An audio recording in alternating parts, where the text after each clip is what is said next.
Saudaraku yang terkasih, kita bersyukur karena anugerah Tuhan bagi kehidupan kita. Kali ini kita akan belajar kebenaran firman Tuhan. Saya mengangkat topik kali ini, mempunyai hati yang bijaksana. Kita perhatikan dari Mazmur 90 ayat 12. Di sana dikatakan, ajarlah kami menghitung hari-hari kami sedemikian, hingga kami beroleh hati yang bijaksana. Kalimat ini menarik bahwa Musa menaikkan doa kepada Tuhan supaya ajarlah kami menghitung hari-hari kami sedemikian rupa hingga kami beroleh hati yang bijaksana. Ternyata kerinduan yang tertinggi daripada seorang Musa yang adalah abdi Tuhan, dekat dengan Tuhan, yang melayani Tuhan untuk memimpin bangsa Israel keluar dari Mesir adalah minta supaya Tuhan mengajar umatnya, bahkan dirinya, supaya bisa menghitung hari-hari dan mempunyai hati yang bijaksana. Memang menurut orang Ibrani, hari-hari itu sangat penting. Karena hari-hari itu adalah pemberian Tuhan.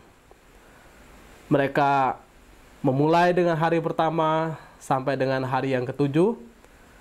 Kemudian hari yang ketujuh memang mereka beristirahat.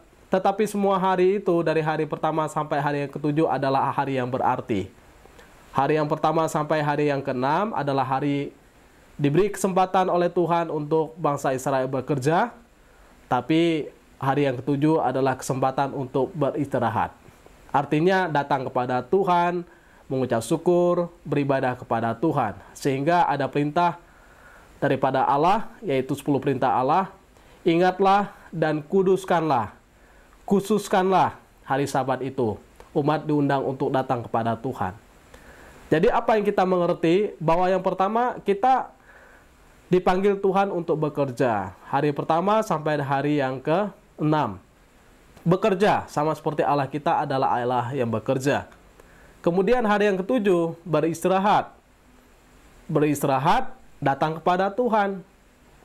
Beribadah kepada Tuhan, memuliakan nama Tuhan, menyembah, meninggikan namanya. 6 hari bekerja, itu bagus. Tetapi jangan lupa kita berhenti sejenak untuk menikmati persekutuan dengan Tuhan. Berhenti sejenak bersyukur kepada Tuhan untuk pemeliharaan dan berkat yang Tuhan telah beri. Sehingga waktu kita bekerja, jangan lupa beribadah. Waktu kita beribadah, jangan lupa bekerja. Nah, ini kedua hal yang sangat indah yang memang harus kita maknai dalam kehidupan kita. Sehingga ajarlah kami menghitung hari-hari kami, supaya kita ini memperoleh hati yang bijaksana. Waktu-waktu yang digunakan ini digunakan dengan baik, dengan penuh kualitas, dalam hubungan dengan Tuhan, dalam hubungan dengan sesama, bahkan dalam mengerjakan tugas tanggung jawab kita hari lepas hari. Waktu kita bekerja, jangan lupa berdoa. Waktu kita berdoa, jangan lupa bekerja. Jadi jangan bekerja terus tanpa berdoa, kemudian jangan berdoa terus tanpa bekerja. Nah, kedua hal ini harus seimbang. Kita datang kepada Tuhan, lalu kita mengerjakan tugas tanggung jawab kita hari lepas hari. Karena memang mempunyai hati yang bijaksana itu sesuatu yang penting, sesuatu yang berharga, bernilai besar. Lebih daripada segala yang bisa kita miliki, kekayaan, kepintaran, kesuksesan, bahkan jabatan yang tinggi, popularitas, kita menjadi orang yang sangat dikenal orang, kesibukan. Di atas segalanya jangan lupa, kita perlu minta kepada Tuhan, ajarlah kami Tuhan, supaya kami memperoleh hati yang bijaksana. Tanpa bijaksana, sehebat apapun kekayaan kita, sehebat apapun kepintaran kita, bahkan sehebat apapun popularitas kita, kita bisa tergelincir. Kita bisa jatuh.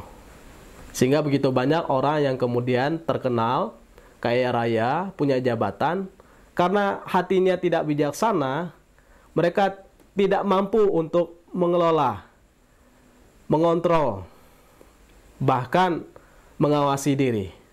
Sehingga kemudian mereka terjatuh dalam dosa. Mereka punya harta, tapi justru harta itulah yang membuat mereka jauh dari Tuhan, melanggar perintah Tuhan, bahkan jatuh dalam dosa. Tidak sedikit kemudian orang berkelimpangan harta, mereka jatuh dalam dosa seksualitas, mereka jatuh dalam dosa perselingkuhan, mereka jatuh dalam dosa kuat dalam materialisme. Mereka begitu mengagung-agungkan tentang brand-brand yang harus mereka pakai, lalu mereka melupakan apa sih sebetulnya esensi daripada kehidupan ini, kualitas daripada kehidupan ini. Harusnya di atas segalanya kita mempergunakan itu sebagai sesuatu yang dipakai untuk mempermuliakan nama Tuhan. Tetapi orang tidak mampu menguasai dirinya, lalu memuaskan diri dengan segala sesuatu yang dia miliki.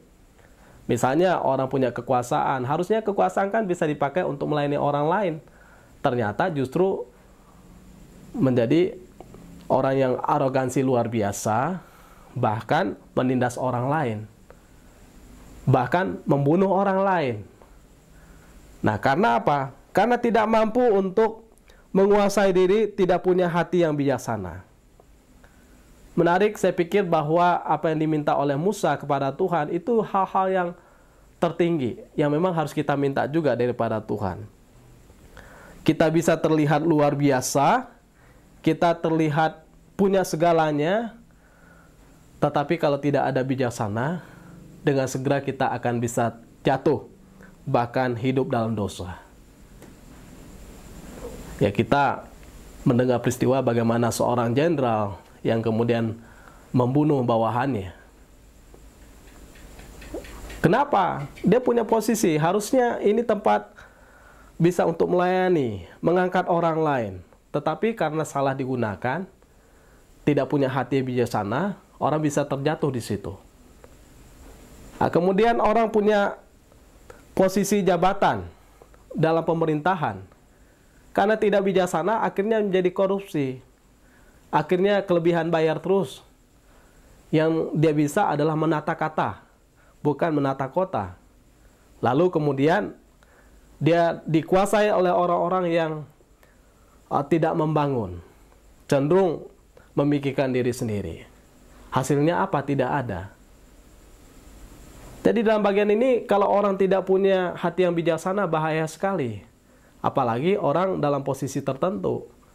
Dia bukannya melayani, tetapi justru menggerogoti, bahkan mengambil banyak yang harusnya bisa diberikan untuk pelayanan masyarakat.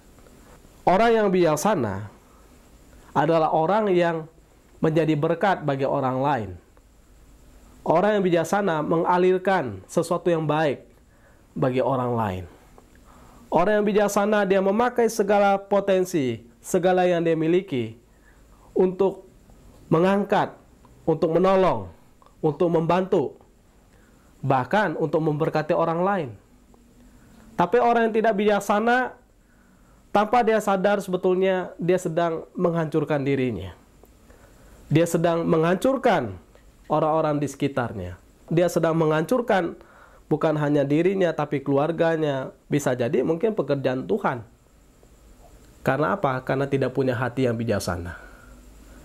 Nah, maka kita perlu mempunyai hati yang bijaksana di hadapan Tuhan, sehingga waktu kita bekerja dengan baik. Waktu kita hidup dalam rumah tangga kita hidup dalam rumah tangga yang baik. Orang yang tidak bijaksana, dia hanya memikirkan tentang emosi sesaat, kepuasan sesaat, ambisi sesaat. Lalu dia tidak berpikir panjang. Nah, contohnya orang yang berselingkuh, hanya memikirkan tentang kepuasan dirinya. Orang yang pengennya bercerai, tidak memikirkan panjang tentang dirinya, tentang keluarganya, bahkan anak istrinya atau suaminya. Hanya mungkin gara-gara dia suka dengan orang lain, atau dia terpikir dengan harta yang menjanjikan. Atau orang yang berjudi, orang yang terikat dengan narkoba, terikat dengan hal-hal yang lain. Ada orang terikat dengan hobinya. Ada orang terikat dengan kebiasaan-kebiasaannya yang buruk. Sehingga dia tidak banyak pikir terhadap orang-orang di sekitarnya. merugikan.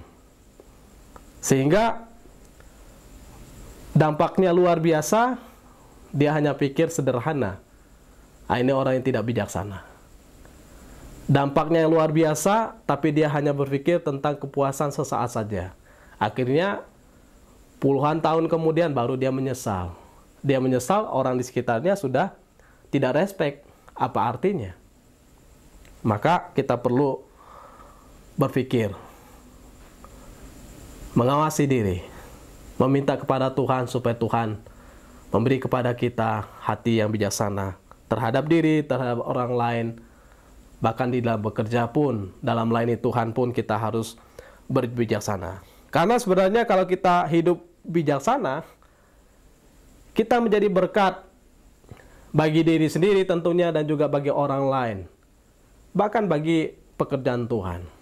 Kita bisa mengontrol perkataan kita supaya kita tidak mudah untuk berucap yang menyakiti orang lain atau bahasa-bahasa yang negatif. Tapi kita memakai perkataan-perkataan kita yang membangun, yang menguatkan, yang menghibur, dan menjadi berkat bagi orang lain.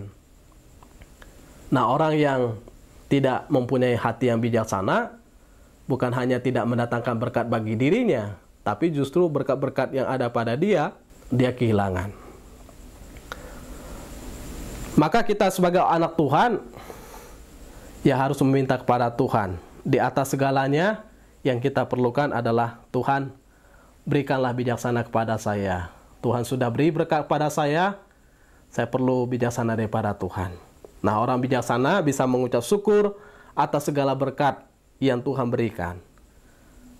Apa aspek mengucap syukur? Aspeknya adalah ya kita memperlakukan segala sesuatu yang Tuhan hadirkan di tengah-tengah kita ini dengan baik. Entah itu harta, jabatan, entah itu keluarga, kita jaga dengan baik. Kita tidak hanya senang karena ini ada di sekitar kita, tapi kita mau menjaga. Bahkan kita mau melakukan sesuatu yang lebih jauh untuk Tuhan. Bagaimana saya mengembangkan ini atau memakai ini untuk kemuliaan nama Tuhan? Misalnya saya diberi harta, bagaimana saya berpikir menggunakan harta ini untuk kemuliaan nama Tuhan? Jadi saya tidak hanya berpuas diri karena Tuhan sudah memberikan harta kepada saya, tetapi bagaimana harta ini menjadi berkat bagi orang lain. Ya, kita bisa menolong orang lain. Banyak orang yang membutuhkan. Banyak orang yang lebih membutuhkan, yang kekurangan. Kurangan makan, kekurangan pakaian, orang yang membutuhkan sekolah. Sehingga waktu kita membuka mata terhadap hal itu dan meminta kepada Tuhan, Tuhan buka hati saya, bagaimana saya bisa menolong orang lain. Begitu banyak cara yang Tuhan bukakan bagi kehidupan kita. Termasuk juga jabatan. Tuhan memberikan kepada kita jabatan bukan hanya supaya kita mendapatkan berkat secara materi, kemudian kita juga mendapatkan posisi dan dihormati orang. Bukan hanya itu, tapi bagaimana melalui jabatan kita menolong orang lain. Nah, itulah panggilan kekristenan kita. Sehingga kita tidak hanya bersyukur, menggenggam, lalu menjadi penonton. Tapi kita ambil bagian kita di mana? Sehingga seperti saya seorang hamba Tuhan, ambil bagian di mana? Nah, saya memulai merintis jemaat, kemudian persekutuan doa, Bible study, Bible and pray. Kemudian saya melalui pelayanan membagikan video-video ini untuk menguatkan orang lain. Apa yang bisa saya berikan yang terbaik untuk menjadi berkat. Banyak hal lain lagi yang bisa saya kembangkan. Saya bisa menulis. Jadi apa yang bisa kita berikan yang terbaik untuk hormat kemuliaan nama Tuhan. Jadi jangan menjadi penonton. Itu sebagai aspek rasa syukur kita kepada Tuhan. Tuhan sudah memelihara kehidupan saya, memberkati saya, maka saya tidak boleh berdiam diri. Saya harus lakukan segala sesuatu yang terbaik. Itu sebagai ungkapan syukur kepada Tuhan. Sehingga tujuan saya melayani bukan hanya sekedar ya supaya saya ada kegiatan atau menerima gaji atau mendapatkan sesuatu pujian dari manusia, tidak. Karena Alkitab jelas berkata bahwa segala sesuatu yang kita lakukan, ya kita lakukan untuk Tuhan, untuk hormat kemuliaan nama Tuhan. Semasa kita masih hidup, ini kesempatan istimewa. Tuhan beri panggilan kepada saya jalankan semampu saya, dalam takaran-takaran yang Tuhan berikan kepada saya. Saya kerjakan, sama seperti talenta. Kita kasih 1, kita kerjakan sampai jadi 2. Kita dikasih 2, kita kerjakan sampai jadi 4. Kita kasih 5, kita kerjakan sampai jadi 10. Artinya kita terus mengembangkan. Untuk kepentingan siapa? Untuk kepentingan Raja kita, Allah kita. Tuhan pemilik di atas segalanya, saya pengelolanya. Ada orang berkata, saya adalah direktur atau manajer atau siapa pengerjanya yang Tuhan percayakan. Saya jalankan tugas saya. Nanti Tuhan saya datang, saya tinggal bertanggung jawab kepada dia. Tuhan, ini yang saya kerjakan. Nah, kita lihat lagi, apakah Tuhan kita akan senang dengan apa yang kita kerjakan. Kita kan harus melihat semuanya itu. Bagaimana Tuhan kita itu disenangkan. Jadi, bersyukurlah kalau Tuhan memakai kita hingga hari ini. Jangan pernah keluh kesah, jangan pernah berhitung, kemudian jangan pernah sombong dengan apa yang kita kerjakan. Bersyukur Tuhan memakai kita. Ya kalau Tuhan tidak mau pakai kita, ya Tuhan bisa pakai yang lain. Tapi bersyukur kalau kita yang tidak layak, Tuhan layakkan dan dipakai olehnya. Sehingga pergunakanlah kesempatan sebaik mungkin. Apa yang Tuhan sudah percayakan kepada kita, ini kesempatan yang berharga. Sehingga ajarlah kami menghitung hari-hari kami. Menghitung bukan cuma menghitung 1 sampai 7, tetapi menghitung artinya supaya saya ini menggunakan hari-hari hidup saya ini dengan benar. Karena kan yang penting dalam hidup ini bukan masalah panjang kita hidup, tetapi bagaimana kita bermakna dalam hidup. Nah, bermakna itu artinya apa? Ada sesuatu yang kita isi di dalamnya. Kita melayani Tuhan dengan sungguh selagi ada kesempatan. Kalau waktunya sudah terlambat, bahkan nanti kita sudah tidak diberi waktu, tidak ada kesempatan lagi, ya kita akan menjadi menyesal kan? Nah, kalau sudah menyesal, wah susah obatnya. Itu sama seperti 5 gadis yang bodoh, yang punya pelita, tapi mereka tidak menyiapkan minyak cadangan. Akhirnya ketika mempelai pria datang, ya mereka harus pergi membeli minyak itu, keburu mempelai itu datang dan mereka tidak punya kesempatan. Lebih baik kita menjadi 5 wanita yang bijaksana itu, yang menyiapkan diri berjaga-jaga. Ya berjaga-jaga bukan berdiam diri, tetapi kerjakan tugas tanggung jawab kita sampai dia datang. Selama masih siang kita kerja, kemudian waktu dia datang, kita sudah siap. Kita sudah selesai tugas tanggung jawab kita. Artinya finishing well. Kita sudah menyelesaikan tanggung jawab kita. Nah, dia datang bukan sesuatu yang menakutkan, justru sukacita kan? Karena Tuhan datang. Nah, kita tidak menyesal karena kita terlambat.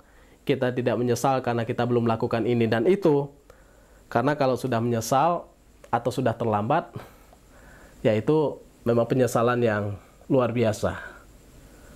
Sehingga ada orang kisah kepada saya yang menyesal, kenapa waktu masih muda dia tidak memberi waktu untuk melayani Tuhan. Padahal panggilan Tuhan itu jelas bagi dia. Tapi karena terlalu sibuk, kemudian dia terpikir tentang masa depan, lalu kuliah, lalu kemudian bekerja. Sehingga waktu-waktu terlewat, akhirnya tidak terasa dia sudah tua, mau melayani lagi rasanya agak sedikit tidak seperti yang dulu. Panggilannya itu sudah berbeda. Sehingga saya pikir bahwa ya sebelum waktu itu tiba, kalau Tuhan panggil kita sekarang ya kerjakan sekarang. Jangan sampai nanti kalau sudah tua, apalagi setelah kita mau dipanggil Tuhan, baru kita sibuk ini dan itu, rasanya kurang lah kita mengerjakan untuk Tuhan. Nah, sama seperti misalnya, kita peduli kepada keluarga kita. Ya, jangan sampai kita menyesal kenapa kita tidak lakukan ini dan itu selama orang tua kita masih hidup atau anak kita masih hidup. Kenapa kita tidak mengerjakan itu? Memberikan dukungan, kepedulian, perhatian, pertolongan, bahkan doa kepada orang-orang yang kita cintai. Jangan sampai waktu itu terlewat, lalu kita kehilangan kesempatan itu. Karena ada orang yang kemudian menyesal, nangis-nangis di depan saya. Menyesal karena kemudian anaknya tidak respect kepada dia. Semasa anaknya dalam pertumbuhan, ternyata dia tidak peduli. Dia terlalu sibuk dengan pekerjaannya. Lalu kemudian apa? Kemudian anaknya tidak respect kepada dia. Karena bapaknya juga waktu itu cenderung kasar kepada anak itu. Lalu kemudian ada seorang ibu yang berkata bahwa harusnya dia punya kesempatan untuk membawa mamanya ke Israel. Atau juga memperbaiki kacamata. Tapi karena waktu permintaan itu disampaikan dia belum terlalu peduli, waktu mamanya dipanggil Tuhan baru dia menyesal. Kenapa saya tidak lakukan itu? Padahal kesempatan itu bisa saya lakukan. Saya punya uang, saya mampu untuk mengerjakannya. Kenapa saya tidak lakukan itu? Nah, sekarang dia mau menyesal, orang tuanya sudah dipanggil oleh Tuhan. Jadi kerjakanlah selama kita masih hidup, baik dalam relasi dengan Tuhan, melakukan sesuatu untuk Tuhan, dan untuk sesama kita, untuk keluarga kita, untuk pekerjaan Tuhan, untuk pekerjaan di kantor kita. Sehingga kita puas kalau kita sudah selesai mengerjakan semuanya. Kiranya ini menolong kita untuk kita berbakti pada Tuhan, dan meminta Tuhan terus untuk mengajari kita supaya kita boleh mempergunakan waktu kita dengan bijaksana. Terpujilah nama Tuhan. Amin.